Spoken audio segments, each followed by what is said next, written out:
Gratis dikasih buku. Sekarang sekolah buku senior kakaknya pakai adiknya juga nggak bisa. Harus beli.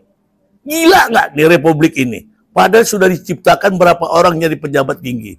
Tapi akhirnya setan bergentayangan. Istilah kami anak Medan namanya Raol. Raja olah mengolah. Raja olah. Semua diolah bagaimana duit. How to get money. Inilah. Kenapa? Karena dasarnya kalau belajar hukumnya kausalitas.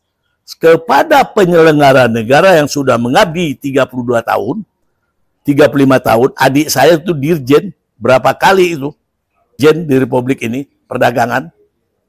Saya tanya, berapa kau? Pensiunnya, 4,5 juta bang. Apa hidup? Mana bisa bang? Untung dia berkelana, dia itu atase perdagangan di luar negeri. 3 atase perdagangnya. Yang keempat, dia duta besar di Geneva. Itu adik saya, sepupu saya. Untunglah bisa hidup dia dengan tugas di luar negeri. Jadi bagaimana?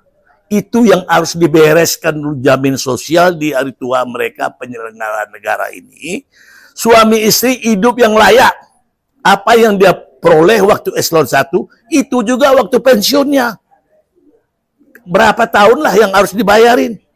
Bukan uang nenek moyang, uang rakyat Indonesia. Rakyat sebagai rakyat juga kan rela. Jenderal. Saya tanya kepada junior saya. Suatu waktu saya undang Jenderal Paru Rozi. Makan. Berdua. Adinda Jenderal. Kan sudah pensiun sekarang. Abang mau tanya. Berapa pensiun Adinda? Kok abang tanya? Apa benar sama dengan eselon 1? Saya bilang. Kalau pensiun saya, bang, 4,5 juta. Bang. Hah, kaget saya. Apa cukup? Abang mau bantu. Ya kalau bisa saya bantu, sebisa saya bilang. Terus, saya di komisaris di BUMN, bang. Di aneka tambang, bang. Udah aman. Saya tahu komisaris itu minimal 100 juta per bulan. Atau 150 juta. Ada, bang. Syukurlah, alhamdulillah, saya bilang. Saya sedih. Saya bilang.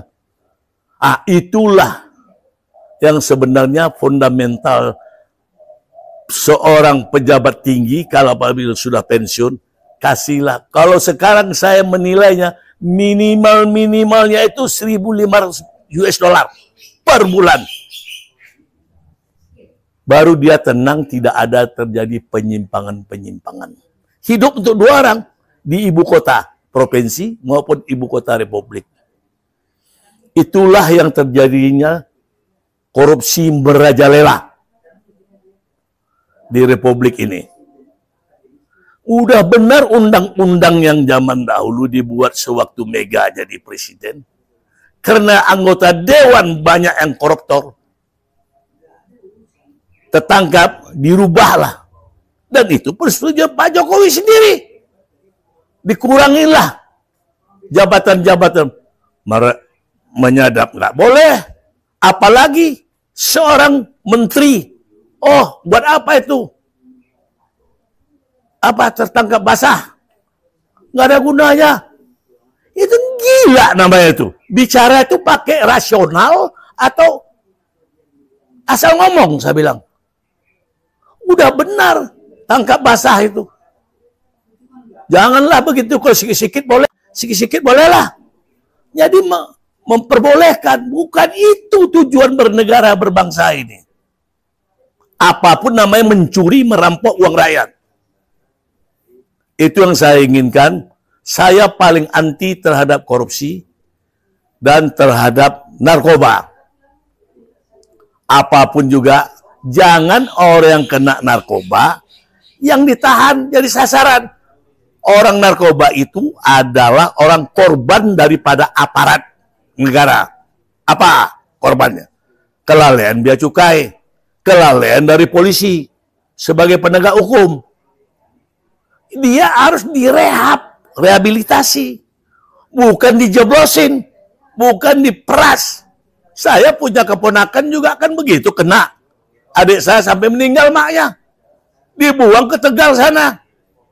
Padahal dia pemakai. Itu gimana? Saya nggak berdaya. Mau diapain? Tapi itu narkoba merusak anak bangsa. Ingat, kalau belajar sejarah, Cina itu maka tidak bisa maju.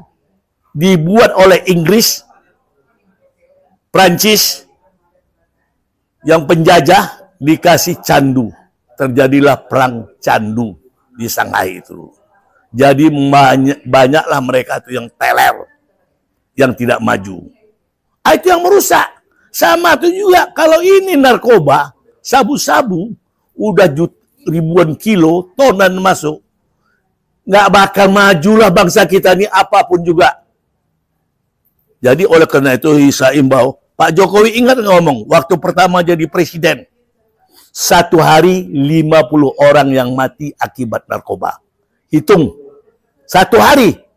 Sudah berapa tahun Pak Jokowi jadi presiden? 9 tahun kan? Hitung.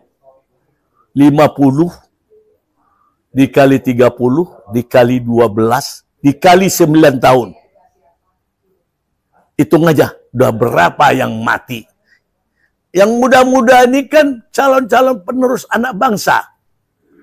Memimpin negara ini. Janganlah ambisius untuk menjadi pemimpin, tapi mengabaikan generasi penerus.